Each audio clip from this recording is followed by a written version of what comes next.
अगर बुढ़ापे में इज्जत और चैन चाहिए तो ये तीन चीजें आज नहीं रखी तो बहुत पछताओगे। प्यारे भक्तों, जरा मन लगाकर सुनिए।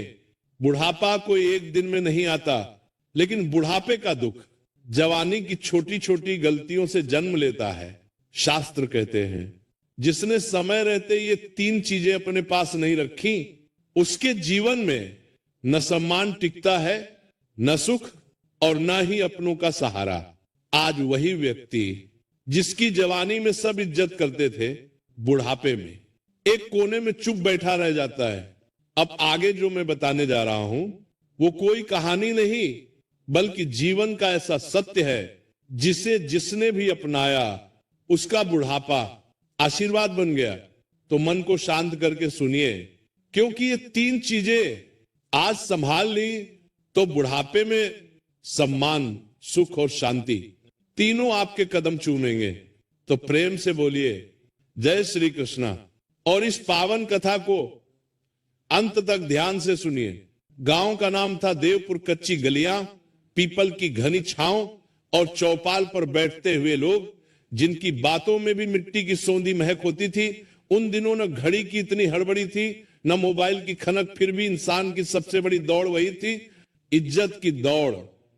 देवपुर में एक बुजुर्ग रहते थे, धनीराम सेठ नाम से सेठ थे, पर अब सेठ सिर्फ पुरानी यादों में रह गया था। जवानी में उनका व्यापार दूर दूर तक चलता था। बैलगाड़ियों में अनाज, कपड़ा, गुड़ सब कुछ आता जाता।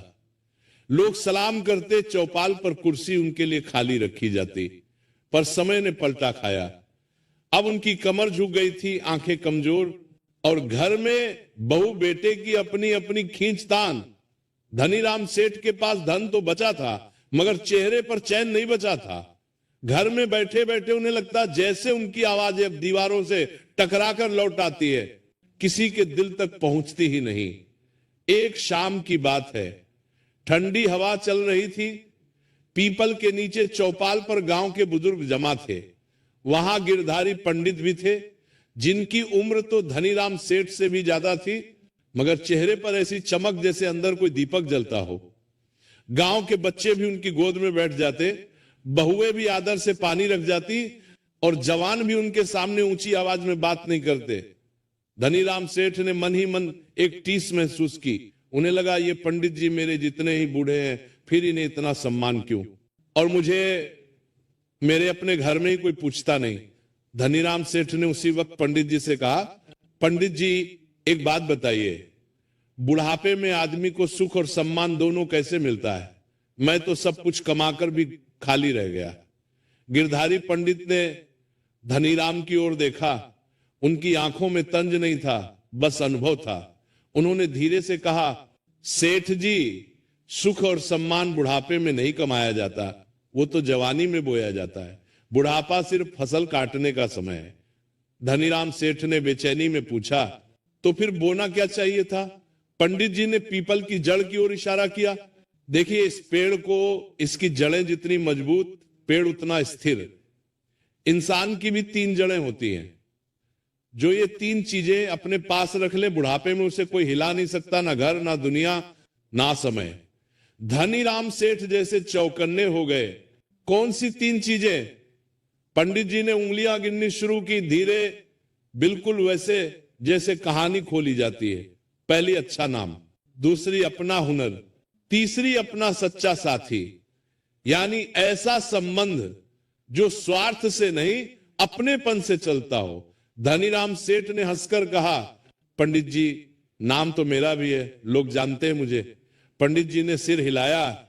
लोग जानना और लोग मानना दो अलग बातें हैं सेठ जी।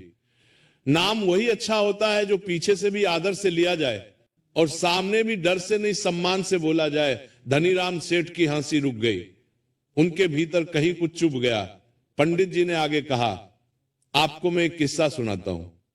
पुरानी बात है, जब मैं जवान था, हमारे गांव में एक बनिया था हरिराम, बड़ा धनवान, पर कंजूसी ऐसी कि दिया भी दूसरों के घर के उजाले में जलाए, किसी की मदद न करे, किसी की बात न सुने। जब भी कोई दुखी आता कहता, मेरे पास फुर्सत नहीं, जाओ। चौपाल पर बैठे लोग ध्यान से सुनने लगे। बच्चे भी शांत हो गए। समय बीतता गया। हरिराम बूढ़ा हुआ, धन रहा, गोदाम रहे, पर घर में शांति नहीं रही। बेटों में झगड़े, बहुओं में ताना। एक दिन हरिराम बीमार पड़ा। गांव के वैद्य को बुलाने के लिए नौकर भागा, मगर वैद्य ने कहा, जिसने कभी किसी की मदद नहीं की उसके लिए मैं अपनी दुकान क्यों बंद करूं। धनीराम सेठ ने बीच में कहा, वैद्य ने ऐसा कहा? पंडित जी ने गंभीरता से कहा, हां, क्योंकि हरिराम ने अच्छा नाम नहीं रखा था, उसने सिर्फ पैसा रखा था। पैसा तो तिजोरी में रहता है, पर नाम लोगों की जुबान में रहता है, और बुढ़ापे में सहारा तिजोरी नहीं जुबानें देती हैं। धनीराम सेठ का गला सूख गया। उन्हें अपने जीवन के कई दृश्य याद आने लगे। कितने लोगों को उन्होंने बस काम के लिए अपनाया, कितनों को उन्होंने हल्के में लिया, कितने मजदूर जिनके हिस्से का पैसा रोक लिया था। पंडित जी ने दूसरा उंगली उठाई। दूसरी चीज हुनर। बूढ़े होने पर सबसे पहले आदमी की ताकत जाती है, फिर उसकी हैसियत। पर अगर आदमी के हाथ में हुनर हो तो वो किसी पर बोझ नहीं बनता। धनीराम सेठ ने धीमे स्वर में कहा, हुनर तो कारीगरों के पास होता है पंडित जी, मेरे पास तो बस व्यापार था। पंडित जी मुस्कुराए, व्यापार भी हुनर है। सेठ जी, अगर आपने दूसरों को भी सिखाया हो, आपने अपने बेटों को सिखाया या बस डराया? आपने अपने नौकरों को आगे बढ़ाया या उन्हें दबाया? जो आदमी अपना हुनर बांटता नहीं, उसका हुनर उसके साथ ही बूढ़ा हो जाता है। अब चौपाल पर सन्नाटा था। धनीराम सेठ की आंखें नीचे झुक गईं। उन्हें याद आया, उनका बड़ा बेटा कहता था, बाबूजी मुझे हिसाब किताब सिखा दीजिए, और वे टाल देते थे, अभी बच्चे हो, बाद में कभी आया ही नहीं। पंडित जी ने तीसरी उंगली उठाई। तीसरी चीज सच्चा साथी। ये जरूरी नहीं कि वो पत्नी ही हो, भाई हो, बेटा ही हो। सच्चा साथी वह है जो आपके बुढ़ापे में आपकी बात सुने, आपके डर को समझे और आपको अकेला न महसूस होने दे। धनीराम सेठ ने एक लंबी सांस ली। मेरे घर में तो लोग हैं, फिर भी मैं अकेला हूं। पंडित जी बोले, क्योंकि घर में लोग होना और दिल में जगह होना दो अलग बातें हैं। आपने जिंदगी भर रिश्तों को आदेश से चलाया, अपनापन से नहीं। अब बुढ़ापे में आदेश नहीं चलता। सेठ जी सिर्फ अपनापन चलता है। धनीराम सेठ के होंठ काम गए। शायद पहली बार उन्हें अपने भीतर की सच्चाई का स्वाद कड़वा लगा।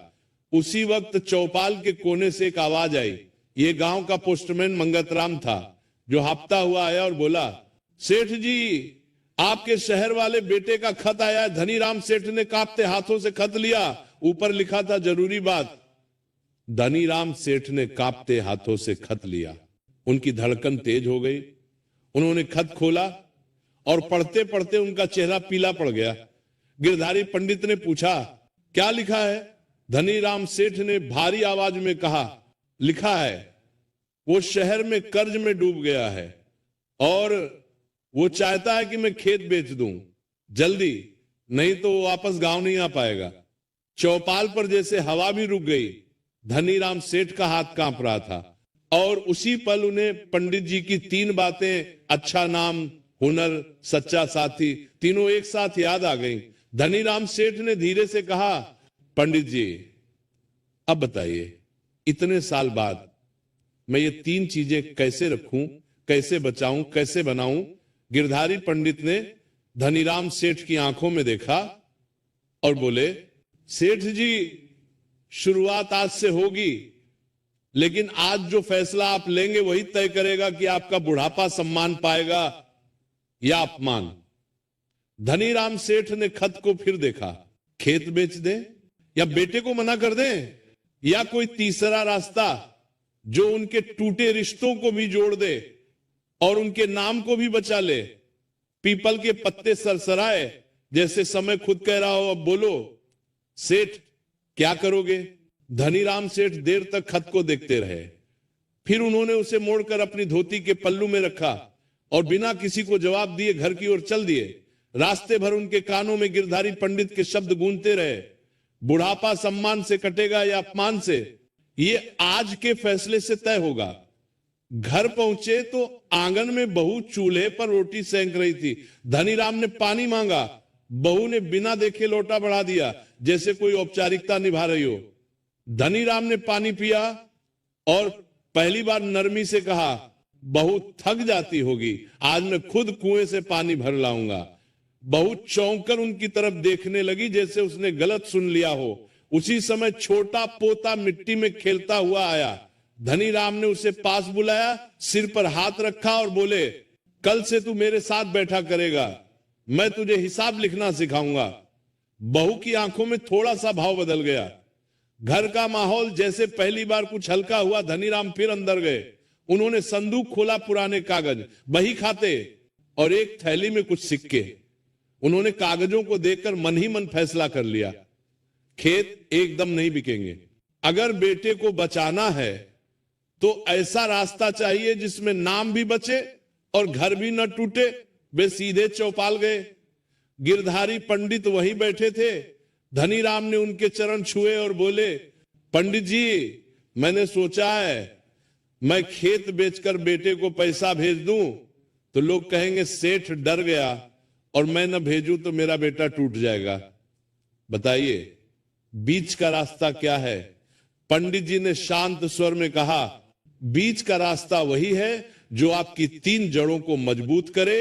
अपने नाम के लिए सच बोलिए, अपने हुनर के लिए जिम्मेदारी लीजिए और अपने संबंध के लिए अहंकार छोड़िए।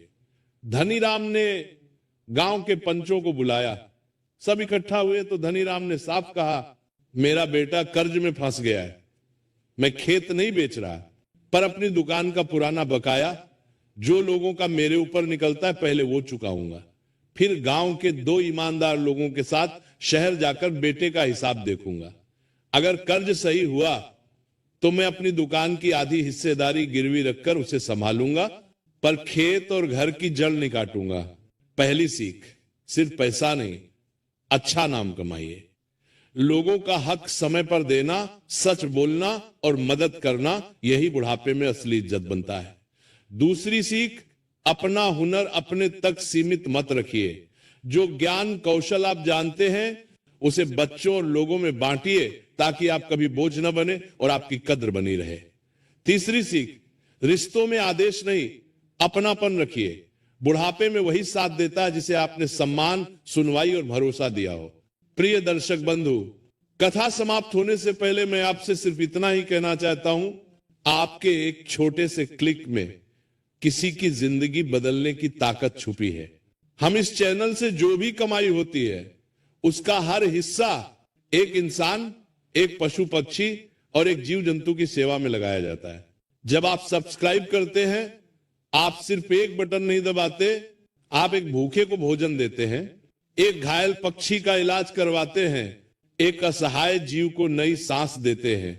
शायद आप सोचें मेरे एक सब्सक्राइब से क्या होगा, तो मैं दिल से कहता हूं आपके एक सब्सक्राइब से एक जिंदगी मुस्कुराती है। तो आज अगर आपके दिल में जरा सा भी प्यार है, थोड़ी सी भी करुणा है, अगर आपको लगता है कि हम किसी के लिए कुछ अच्छा कर रहे हैं, तो इस नेक काम में बस एक लाइक और सब्सक्राइब से जुड़ जाइए। आपका हर क्लिक किसी की उम्मीद बन जाता है, किसी की प्रार्थना बन जाता है।